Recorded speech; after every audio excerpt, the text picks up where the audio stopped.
गुरु विष्णु गुरुदेवो महेश्वर गुरु साक्षात् परब्रह्म तस्मै श्री गुरुवे नमः। बोलो सतगुरु देव की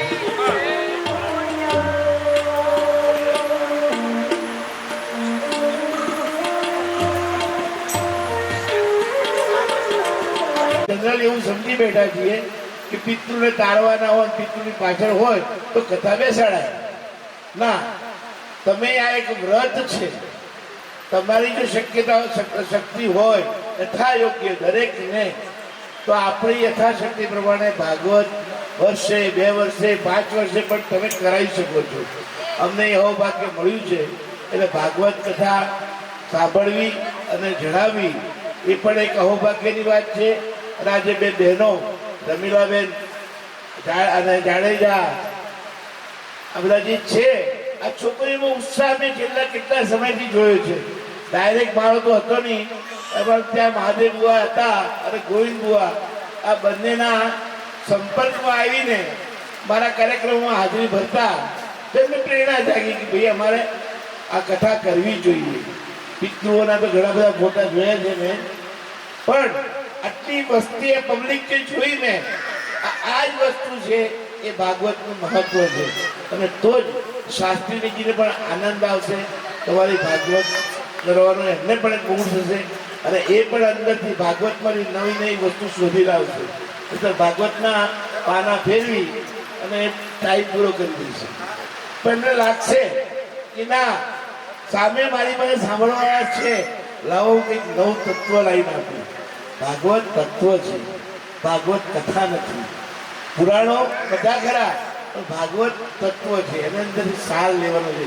જેમ ગોળનું ગળપણ હોય, મીઠાની ખારાશ હોય અને મરચાની તીખાશ હોય, એમ ભાગવતનું પણ એક તત્વ છે અને એ તત્વ જીવનને તારી શકે છે।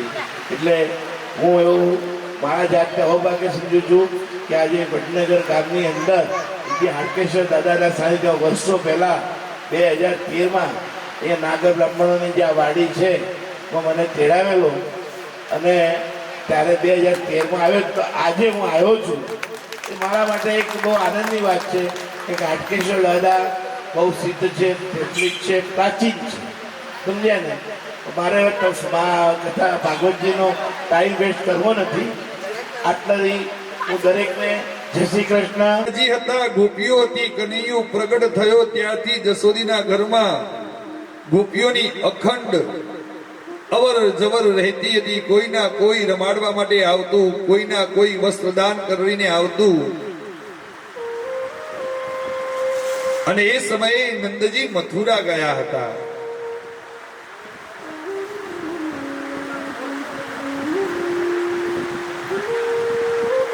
કોઈ યમુનાના નીર ભરવાના બહાને તો કોઈ વસ્ત્ર ધોવાના બહાને, કોઈ કોઈના બહાને લાલાને રમાડવા આવતું જ રહેતું હતું। કોઈ ગોપીઓને મળી અને બાલકૃષ્ણને પારણા ઝુલાવે, કોઈ તેડીને રમાડે અને પરમાનંદનો અનુભવ ગોપીઓ કરતી હતી।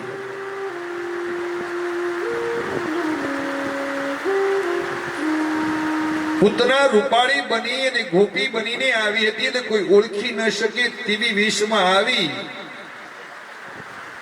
આવતાની સાથે જ કનૈયાને તેડી લીધો। મૈયા તારો લાલો બહુ રૂપાળો છે હો। જશોદાજી બહુ જ એકબીજાને વિશ્વાસમાં રહી અને જે આવે ને લાલાને રમાડવા આપી દેતા હતા।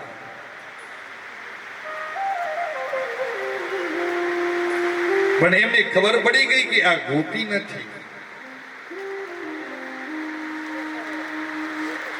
કોઈ અજાણી સ્ત્રી છે, છતાં વિરોધ ન કર્યો, લાલાને રમાડવા દીધો।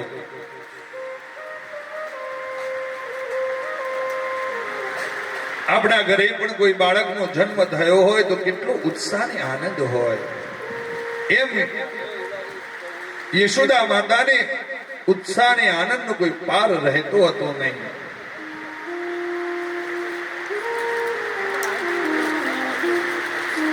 ને આપણે શું કરીએ? અજાણ્યા વ્યક્તિને કોઈ બાળકને હાથમાં જન્મીને આપી જ નહીં. કેમ કે આપણને બીક હોય, ચીપ લાગી જશે તો. અરે અમુક જણા તો નાના બાળકને એટલું બધું ઉડાડેલું હોય તો એનું મોઢું જોવું મુશ્કેલ થઈ જાય.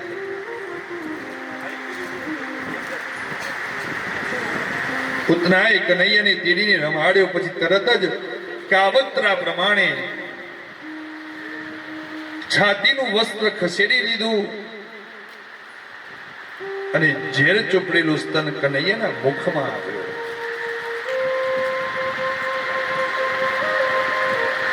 પણ આ તો 14 બ્રહ્માંડનો અધિપતિ નાનું બાળક થઈને આવ્યો હતો. એને ખબર નથી કે આ સામાન્ય વ્યક્તિ નથી.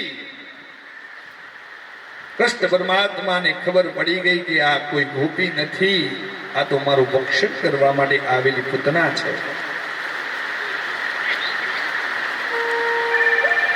પણ કૃષ્ણ પરમાત્મા પ્રેમ ભાવ અને લાગણીથી એ સ્તનને જે માતાનું દૂધ ધાવે ને એમ ધાવવા લાગ્યા. અને એવી રીતે ધાવવા લાગ્યા કે પૂતના એવી અકળાવા લાગી.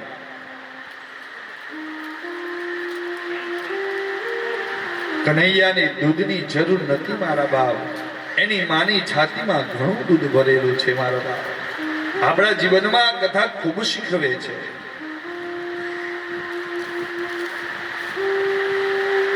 હૃદયમાંથી તો જીવને ખેંચવા લાગ્યા. પુત્રના અકળાઈ ગઈ. મૂકી દે, મુચ્ચદામ મુચ્ચદામ મુચ્ચદામ ની બૂમો પાડવા લાગી.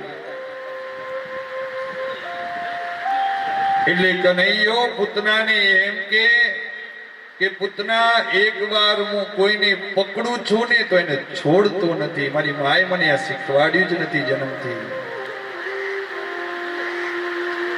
હું એકવાર કોઈનો હાથ પકડું તો પછી મેલું નહીં મારા બાપ. આ મારી માએ મને શીખવાડ્યું છે.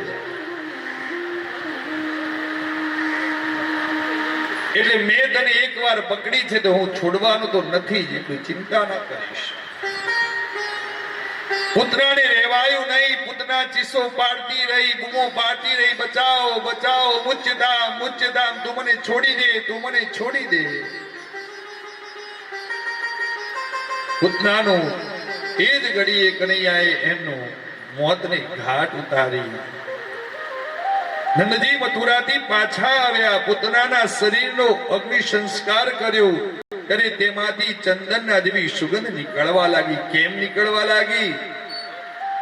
તમારા કાનાનો ત્યાં સ્પર્શ થયેલો હતો મારા બાપ. એકવાર કાનાનો સ્પર્શ આપણા હૃદયને થઈ જાય ને તો આપણું જીવન, આપણું શરીર, આપણો દેહ મારા બાપ સુગંધમય બની જાય.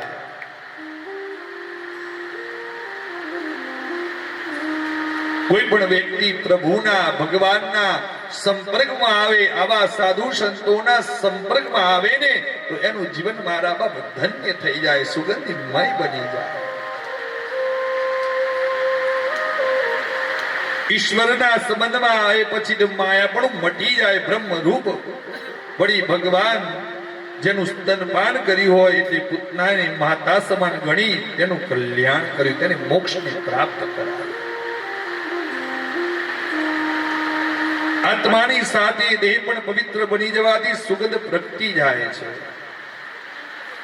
એવડી મોટી મહાકાય પૂતનાનું શરીરના ટુકડા કરી અને નંદ બાબા એના અગ્નિ સંસ્કાર કર્યા. અને એવામાં જ એ જ સમયની અંદર એક મોટી પેટી લઈ અને કોઈ દેવ જેવા દેખાતા પુરુષ કાનાનું ઘર શોધતા નંદ બાબાનું ઘર શોધતા ત્યાં આવે છે. યશોદાજીએ જોયું કે અમારા કોઈ સગા સંબંધી, કોઈ પરિચિત નથી, છતાં વિવેકથી યશોદા માતાએ તેમને આવકારો આપ્યો. આપણા ઘરે કોઈ પણ સાધુ, સંત, મહાત્મા, બ્રાહ્મણ, ગુરુ, કોઈ વડીલ આવે ને તો એને આદર સત્કારથી એને બોલાવો. પહેલા મહેમાન ફોન કરીને નતા આવતા કે અમે આવીએ છીએ, અને અત્યારે મહેમાનો ફોન કરીને આવે ને. અને કેટલાના ઘર તો મેં જોયા છે કે ઘેર હોય ને તો પણ કહી દે કે અમે ઘેર છીએ જ નહીં. ચંદ્રની માળા ધારણ કરેલી છે, કપાલ પર ભસ્મનું લેપન કરેલું છે.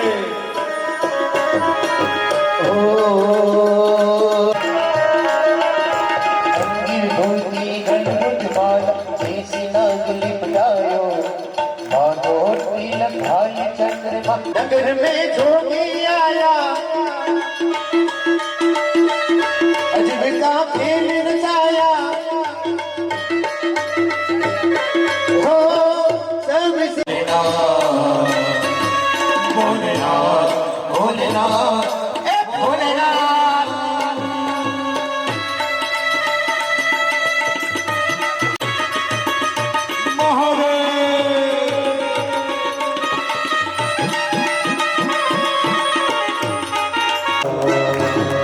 ભોલેનાથ ભોલેનાથ ભોલેનાથ. जोगी आया रे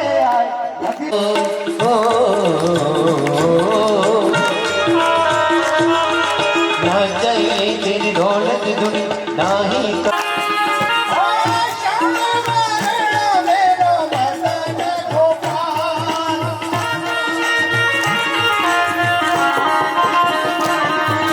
छोटी छोटी गैया छोटे छोटे बाल,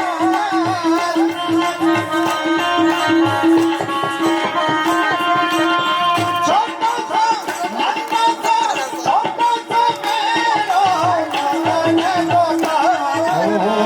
छोटा सा मेरो मदन गोपाल. तो मेरो मन गोपाल